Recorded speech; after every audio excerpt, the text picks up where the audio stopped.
ಜೈ ಕನ್ನಡಾಂಬೆ. ಸಮಸ್ತ ಎಲ್ಲ ನನ್ನ ಕನ್ನಡ ಬಂಧುಗಳಿಗೆ ಕನ್ನಡಿಗರ ಸ್ವಾಭಿಮಾನದ ಪಕ್ಷ ಕನ್ನಡ ದೇಶದ ಪಕ್ಷದ ವತಿಯಿಂದ ಶರಣಾರ್ಥಿಗಳು.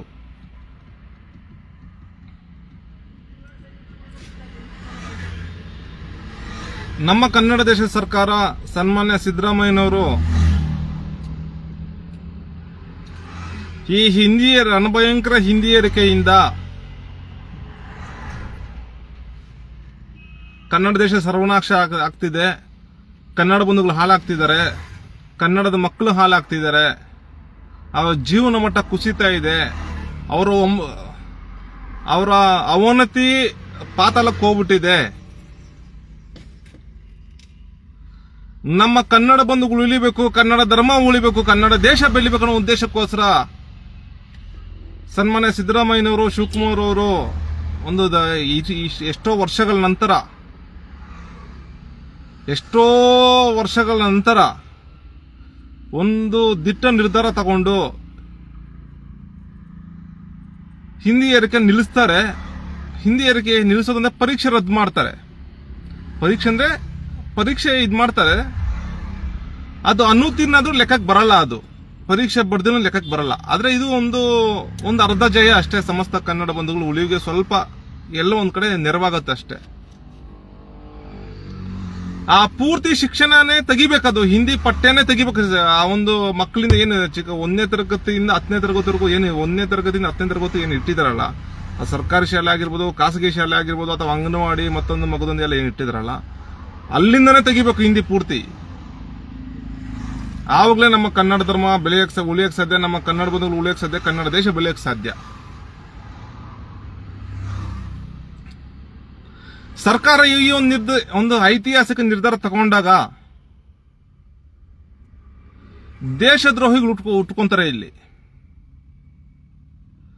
ಆ ದೇಶದ್ರೋಹಿಗಳು ಉಟ್ಕೊಂಡು ಸಮರ್ಥನೆ ಮಾಡ್ಕೊಳ್ಳೋದೇನು, ಅದನ್ನ ಸಮರ್ಥನೆ ಮಾಡ್ಕೊಂಡು ಅದು ಹಂಗಾಗೋಗ್ಬಿಡುತ್ತೆ, ಇದಂಗಾಗೋಗ್ಬಿಡುತ್ತೆ, ಏನಾಗೋಗ್ಬಿಡುತ್ತೆ, ಏನಾಗೋಗ್ಬಿಡುತ್ತೆ, ಏನಾಗ್ಬೋದು ಹೋಗ್ಲಿ. ಉತ್ತರ ಪ್ರದೇಶದವ್ರಿಗೆ ಅವಶ್ಯಕತೆ ಇಲ್ಲದ 3 ಭಾಷೆ ನೀತಿ ಕನ್ನಡ ಬಂಧುಗಳು ಬೇಕಾ? ಗುಜರಾತಕ್ಕೆ ಇಲ್ಲದ 3 ಭಾಷೆ ನೀತಿ ನಮ್ಮ ಕನ್ನಡ ದೇಶಕ್ಕೆ ಬೇಕಾ? ಮಧ್ಯಪ್ರದೇಶಕ್ಕೆ ಇಲ್ಲದ 3 ಭಾಷೆ ನೀತಿ ನಮ್ಮ ಕನ್ನಡ ದೇಶಕ್ಕೆ ಬೇಕಾ? ದೆಹಲಿಗಿರೋದ 3 ಭಾಷೆ ನೀತಿ ನಮ್ಮ ಕನ್ನಡ ದೇಶಕ್ಕೆ ಬೇಕಾ? ಈ ಹಿಂದಿನ ಸಮರ್ಥನೆ ಮಾಡಿಕೊಂಡು ಅದ್ರ ಸಲುವಾಗಿ ಯಾರು ಮಾತಾಡಿದಾರಲ್ಲ, ಎಲ್ಲೂ 3 ಭಾಷೆ ಇಲ್ವೋ ಅಲ್ಲೆಲ್ಲ 3ನೇ ಭಾಷೆಗೆ ಕನ್ನಡವನ್ನ ಜಾರಿಗೆ ತನ್ನಿ ಅಂತ ಯಾಕೆ ಹೇಳಕ್ಕಾಗ್ತಾ ಇಲ್ಲ ಅವ್ರ ಕೈಯಲ್ಲಿ? ಇಲ್ಲಿ ಬೊಬ್ಬೆ ಹೊಡಿಬೋದು, ಅಲ್ಲೋ ಬೊಬ್ಬೆ ಹೊಡಿಬೋದಲ್ಲ. ಏನ್ ಇಲ್ಲಿ ಹಿಂದಿ ಭಾಷೆ ಕಲಿತು ಇನ್ನು ಪಾನಿಪುರಿ ತಿನ್ನಕ್ ನಾವು ಹಿಂದಿ ಭಾಷೆ ಕಲಿಬೇಕಾ? ಇಲ್ಲಿ ಕನ್ನಡ ದೇಶದಲ್ಲಿ ಏನ್ ಮಾಡ್ಬೋದು? ಹಿಂದಿ ಭಾಷೆ ಕಲ್ತ್ಕೊಂಡು ಏನ್ ಮಾಡ್ಬೋದು? ನಮ್ಮ ಕನ್ನಡ ದೇಶದಲ್ಲಿ ಏನ್ ಸಾಧನೆ ಮಾಡ್ಬೋದು? ಏನ್ ಮಾಡಕ್ಕಾಗುತ್ತೆ?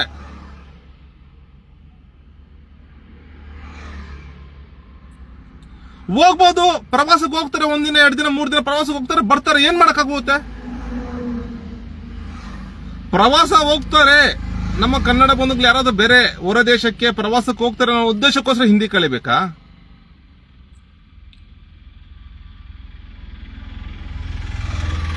ಇಲ್ಲಿ ಎಷ್ಟೋ ಜನ ಹಿಂದಿ ಕಲ್ತಿರುವ ಹಿಂದಿ ದೇಶದಿಂದ ಇಲ್ಲಿ ವಲಸೆ ಬರ್ತಾವ್ರಲ್ಲ, ಅವ್ರ್ಯಾಕೆ ಕನ್ನಡ ಕಲಿಯಕ ಅವ್ರಿಗೆ ಯಾಕೆ ಹೇಳ್ತಾ ಇಲ್ಲ ನೀವು? ಕನ್ನಡ ಕಲ್ತ್ಕೊಂಡು ಜೀವನ ಮಾಡ್ಕೊಂಡು ಬೇಗ ತೊಳಗಿ ಅಂತ ಯಾಕೆ ಹೇಳ್ತಾ ಇಲ್ಲ ನೀವು? ಹಿಂದಿ ಪರವಾಗಿ ಮಾತಾಡೋಂತ ಯಾಕೆ ನೀವು ಹೇಳ್ತಾ ಇಲ್ಲ ಇದನ್ನ?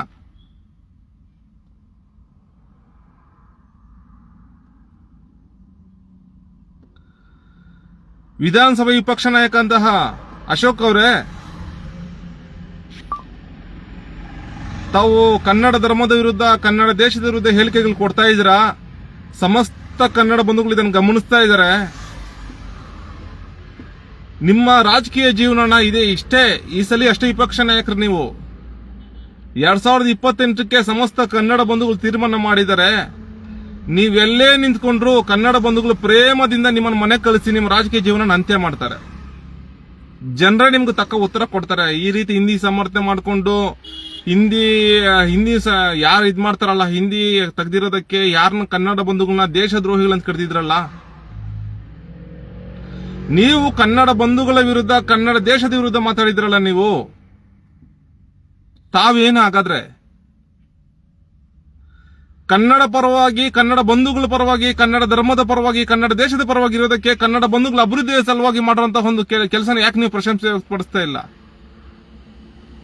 ನಿಜವಾಗ್ಲೂ ಸಮಸ್ತ ಕನ್ನಡ ಬಂಧುಗಳು ನಿಮ್ಮನ್ನ ದೇಶದ್ರೋಹಿತ ನೋಡ್ತಿದ್ದಾರೆ. ದೇಶದ್ರೋಹಿ ಅಂತ ನೀವು ಒಂಥರ ಪಟ್ಟ ತಗೊಂಡ್ಬಿಟ್ಟಿದ್ದೀರಾ. ಈ ಕೂಡಲೇ ಸಮಸ್ತ ಕನ್ನಡ ಬಂಧುಗಳು ನೀವು ಕ್ಷಮೆ ಯಾಚನೆ ಮಾಡದೆ ಇದೇ ರೀತಿ ಕನ್ನಡ ಬಂಧುಗಳು ಇರ್ತಾ ಹೇಳಿಕೆಗಳು ಕೊಟ್ಕೊಂಡು ಮುಂದಕ್ಕೆ ಹೋಗ್ತಾ ಇರ್ರಿ. ನಿಮ್ಮ ರಾಜಕೀಯ ಜೀವನ 2028 ಪ್ರೇಮದಿಂದ ಅಂತ್ಯ ಆಗುತ್ತೆ. ಪ್ರೇಮದಿಂದ ನಿಮ್ಮನ್ನು ಮನೆ ಕಳಿಸ್ತಾರೆ ಅಂತ ಎಚ್ಚರಿಕೆ ಕೊಡ್ತಾ ಇದ್ದೀನಿ ನಮ್ಮ ಪಕ್ಷದಿಂದ. ಮತ್ತೆ ಇಲ್ಲಿ 13,000 ಜನ ಶಿಕ್ಷಕರಿದ್ದಾರೆ, ಹಿಂದಿ ಶಿಕ್ಷಕರು ಹಾಗೆ ಹೀಗೆ ಅಂತ ಬಿಟ್ಟು ಒಂದು ಮಾಹಿತಿ ಇದೆ. ಇದ್ರ ಸಲುವಾಗಿ ಸಭಾಪತಿ ಹೊರಟ್ಟಿಯವರು, ಬಸವರಾಜ ಹೊರಟ್ಟಿಯವರು ಬೊಬ್ಬೆ ಹೊಡೆದ್ರು. ಆ ಸ್ಥಾನಕ್ಕೆ ಅರ್ಹರಲ್ಲ ಅವರು. ಬಸವರಾಜ ಹೊರಟ್ಟಿಯವರು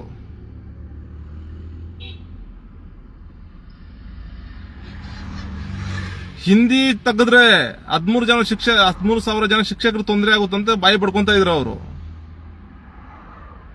ಅದೇ ಶಿಕ್ಷಕರಿಗೆ ಒಂದು ಕೆಲಸ ಮಾಡಿ ಬಸವರಾಜ ಹೊರಟ್ಟಿಯವರೇ ತಾವು. ಬಸವರಾಜ ಹೊರಟ್ಟಿಯವರೇ ಹಾಗೂ ವಿಪಕ್ಷ ನಾಯಕರಾದಂತಹ ಅಶೋಕ್ ಅವರೇ, ಉತ್ತರ ಪ್ರದೇಶದಲ್ಲಿ ಹಿಂದಿ ಇದೆ ನಿಮ್ಮ ಪ್ರಕಾರ, ಮಧ್ಯಪ್ರದೇಶದಲ್ಲಿ ಹಿಂದಿ ಇದೆ, ದೆಹಲಿಯಲ್ಲಿ ಹಿಂದಿ ಇದೆ. ಆ 13,000 ಜನ ಶಿಕ್ಷಕರು ತಗೊಂಡು ಅಲ್ಲಿ ನೆಲೆಸಕ್ಕೆ ಹೇಳಿ. ಅಲ್ಲೇ ಸರ್ಕಾರದಲ್ಲಿ ಹೆಂಗಿದ್ರು ಹಿಂದಿ ಬರುತ್ತಲ್ಲ ಇವರಿಗೆ. ಹಿಂದಿ ಶಿಕ್ಷಕರು ತಾನೆ, ಹಿಂದಿ ಶಿಕ್ಷಕರು ಇರ್ತಾನೆ. ಅಷ್ಟೂ ಜನ ಕರ್ಕೊಂಡೋಗಿ ಅಲ್ಲಿ ಶಿಕ್ಷಣ ಇಲಾಖೆ ಸೇರ್ಪಡೆ ಮಾಡಿಸಿ ಬಸವರಾಜ ಹೊರಟ್ಟಿಯವರೇ, ಮಾನ್ಯ ಸಭಾಪತಿ ಬಸವರಾಜ ಹೊರಟ್ಟಿಯವರೇ ಹಾಗೂ ವಿಪಕ್ಷ ನಾಯಕರಾದಂತಹ ಅಶೋಕ್ ಅವರೇ 13,000 ಜನ ಶಿಕ್ಷಕರನ್ನು ತಗೊಂಡೋಗಿ ಅಲ್ಲಿ ಕೆಲಸ ಕೊಡಿಸಿ. ಜೊತೆಗೆ ನೀವು ಇಲ್ಲಿ ಹಿಂದಿ ಬೇಕಂತ ಇಲ್ಲಿ ಬಾಯಿ ಪಡ್ಕೊಳ್ಳೋ ಬದಲು ನೇರವಾಗಿ ಅಲ್ಲೇ ಇದ್ದೋಗ್ಬಿಡಿ, ಅಲ್ಲೇ ರಾಜಕೀಯ ಮಾಡ್ಕೊಂಡು ಇದ್ದೋಗ್ಬಿಡಿ. ನಮ್ಮ ಕನ್ನಡ ದೇಶ ಬಿಟ್ಟು ತೊಲಗಿ. ಮಾನ್ಯ ಅಶೋಕ್ ಅವರೇ, ನಾವು ನಿಮ್ಮಲ್ಲಿ ವಿನಂತಿ ಮಾಡ್ಕೊಳ್ತೀವಿ ಸಮಸ್ತ ಕನ್ನಡ ಬಂಧುಗಳ ಪರವಾಗಿ.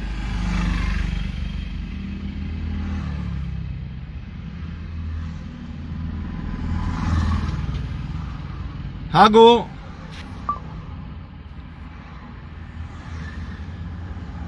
ಈ ಒಂದು ನಿರ್ಧಾರ ಪ್ರಶ್ನೆ ಮಾಡಿ, ಸರ್ಕಾರದ ನಿರ್ಧಾರ ಪ್ರಶ್ನೆ ಮಾಡಿ, ಹಿಂದಿ ತೆಗೆದಿರೋದಕ್ಕೆ, ಹಿಂದಿ ಪರೀಕ್ಷೆ ರದ್ದು ಮಾಡಿರೋದಕ್ಕೆ ಪ್ರಶ್ನೆ ಮಾಡಿ, ಯಾರೋ ಇಬ್ಬರು ವ್ಯಕ್ತಿಗಳು ಸಾರ್ವಜನಿಕ ಹಿತಾಸಕ್ತಿ ಅರ್ಜಿ ಸಲ್ಲಿಕೆ ಮಾಡಿದಾರಂತೆ. ಇದನ್ನೂ ಅಷ್ಟೇ ನಮ್ಮ ಸಮಸ್ತ ಕನ್ನಡ ಬಂಧುಗಳ ಪರವಾಗಿ ನಮ್ಮ ಪಕ್ಷದಿಂದ ತೀವ್ರ ಖಂಡಿಸ್ತಾ ಇದ್ದೀವಿ. ಈ ಇಂತಹ ವಿಚಾರಗಳನ್ನ ಮಾನ್ಯ ಉಚ್ಚ ನ್ಯಾಯಾಲಯವು ಯಾವುದೇ ಹಿಂದು ಮುಂದೆ ನೋಡದೆ ವಜಾ ಮಾಡಬೇಕು. ಹಾಗೂ ಆ 2 ವ್ಯಕ್ತಿಗಳು ಯಾರು ಮೂಲ ಕನ್ನಡದವರ, ಮತ್ತೆ ಆ ಒಂದು ಸಾರ್ವಜನಿಕ ಹಿತಾಸಕ್ತಿ ಸಲ್ಲಿಕೆ ಮಾಡುವಂತಹ ಅರ್ಜಿ ಯಾರು ನ್ಯಾಯಾಲಯಕ್ಕೆ ಸಲ್ಲಿಕೆ ಮಾಡಿದಾರಲ್ಲ, ಆ ಒಂದು ವಕೀಲರು ಮೂಲ ಕನ್ನಡದವರ, ಯಾವ ಭಾಷಿಕರು ಅಂತ ಎಲ್ಲ ವಿಚಾರಗಳನ್ನ ಸಮಸ್ತ ಕನ್ನಡ ಬಂಧುಗಳು ಮನಗಾಣಬೇಕು. ಯಾಕಂದ್ರೆ ಇಲ್ಲಿ ಯಾವ್ದಾದ್ರು ಕನ್ನಡಿಗರ ಪರವಾಗಿ, ಕನ್ನಡ ಬಂಧುಗಳ ಪರವಾಗಿ ಏನೇ ತೀರ್ಮಾನ ತಗೊಂಡು ಅದನ್ನು ವಿರೋಧ ಮಾಡೋರೆ ಮೊದಲು ಯಾರು ವಿರೋಧ ಮಾಡ್ತಾರಲ್ಲ ಅವ್ರು ಯಾರು ಕನ್ನಡಿಗರೇ ಆಗಿರಲ್ಲ.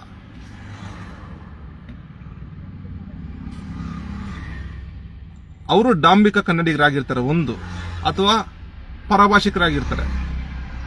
ಅಕಸ್ಮಾತ್ ಅವರು ಕನ್ನಡದವರೇ ಆಗಿದ್ರು ಪರಭಾಷಿಕರ ಮುಷ್ಟಿಯಲ್ಲಿರ್ತಾರೆ. ಅಂದ್ರೆ ಪರಭಾಷಿಕ ಗುಲಾಮರಾಗಿರ್ತಾರೆ, ಹೊರಗಿನವ್ರು ಗುಲಾಮರಾಗಿರ್ತಾರೆ. ಇಂತಹ ಗುಲಾಮರೇ ಕನ್ನಡಿಗರ ವಿರುದ್ಧ ಕೆಲಸಗಳು ಮಾಡೋಂಥದ್ದು. ಈ ಒಂದು ಜಾಲತಾಣ ಮುಖಾಂತರ ನಾವು ಯಾರು ಸಾರ್ವಜನಿಕ ಹಿತಾಸಕ್ತಿ ಅರ್ಜಿ ಸಲ್ಲಿಕೆ ಮಾಡಿದಾರಲ್ಲ ಆ ವಕೀಲರಿಗೂ ಹೇಳ್ತಾ ಇದ್ದೀವಿ. ಆ ವಕೀಲರು ಆಗಿರಬಹುದು ಅಥವಾ ಆ ಒಂದು ಇಬ್ಬರು ವ್ಯಕ್ತಿಗಳು ಸಾರ್ವಜನಿಕ ಹಿತಾಸಕ್ತಿ ಅರ್ಜಿಯನ್ನು ಸಲ್ಲಿಕೆ ಮಾಡಿದಾರಲ್ಲ, ನೀವು ಅಷ್ಟೇ, ನಿಮ್ಗೆ ಹಿಂದಿ ಬೇಕಾನೆ, ಯಾಕೆ ನಮ್ಮನ್ನು ರೋದನೆ ಕೊಡ್ತೀರಾ? ಕನ್ನಡ ದೇಶಕ್ಕೆ ಯಾಕೆ ರೋದನೆ ಮಾಡ್ತೀರಾ? ಕನ್ನಡ ಧರ್ಮದ ವಿರುದ್ಧ ಯಾಕೆ ನೀವು ಇದು ನಡ್ಕೊಂತ ಇದ್ದೀರಾ?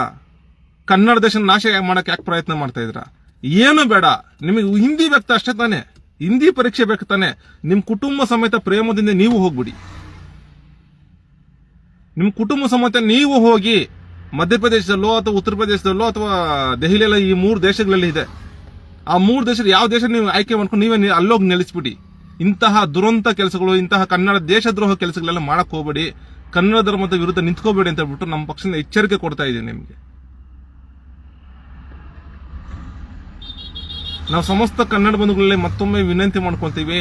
ಕನ್ನಡ ಬಂಧುಗಳೇ, ಈ ದೇಶದ್ರೋಹಿಗಳೇನಿದಾರಲ್ಲ, ಈ ದೇಶದ್ರೋಹಿಗಳು ಮಾಡುವಂತ ಕೆಲಸಗಳನ್ನ ಮನಗಂಡು ತುಂಬಾ ಎಚ್ಚರಿಕೆಯಿಂದ ಇರಬೇಕು. ಯಾರು ದೇಶದ್ರೋಹಿಗಳು, ಕನ್ನಡ ಬಂಧುಗಳು, ಕನ್ನಡ ಧರ್ಮದ ಪರ ಯಾರಿದ್ದಾರೆ, ಕನ್ನಡ ಧರ್ಮದ ವಿರುದ್ಧ ಯಾರಿದೆ ಅಂತ ಯೋಚನೆ ಮಾಡಿ ಮುಂದಿನ ದಿನಗಳಲ್ಲಿ ಅವ್ರು ಯಾವ ರೀತಿ ತಕ್ಕ ಪಾಠ ಕಲಿಸ್ಬೇಕಂತ ಬಿಟ್ಟು ನಮ್ಮ ಪಕ್ಷದಿಂದ ಸಮಸ್ತ ಕನ್ನಡ ಬಂಧುಗಳು ಒತ್ತಾಯ ಮಾಡ್ತಾ ಇದ್ದೀವಿ. ಜೈ ಕನ್ನಡಾಂಬೆ, ಜೈ ಕನ್ನಡ ಧರ್ಮ, ಜೈ ಕನ್ನಡ ದೇಶ. ಶರಣಾರ್ಥಿಗಳು.